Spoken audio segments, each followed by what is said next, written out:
ஒரு நாள் எறும்பும் பறவையும் தங்களுக்குள்ள ஒரு போட்டி வச்சுக்கிச்சு. யார் முதல்ல போய் அந்த மழையை தொடுறாங்கன்னு பார்ப்போம்னு. அப்ப அந்த பறவை எறும்பை பார்த்து ஒரு ஏளனமா சிரிப்பு சிரிச்சுக்கிட்டு அந்த மழையை நோக்கி வேகமா பறக்க ஆரம்பிச்சிச்சு. சிறிது நேரத்துல மழையினுடைய உச்சியை தொட்டது. மலை உச்சிக்கு போன பறவை எறும்பை தேடிச்சு.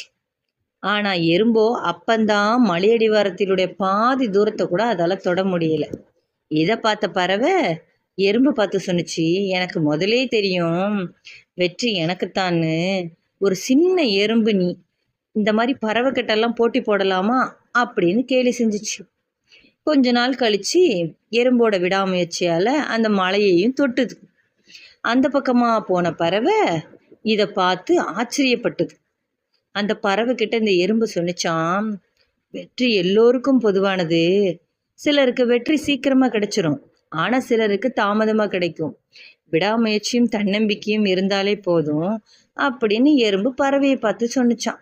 இதை மாதிரி தாங்க நம்மளோட வாழ்க்கையில நம்மளை யார் என்ன சொன்னாலும் நம்ம துவண்டு போகாம நம்மளோட விடாமுயற்சியும் தன்னம்பிக்கையும் இருந்தாலே போதும், ஒரு நாள் கண்டிப்பா நமக்கான வெற்றி நம்மை தேடி வரும்.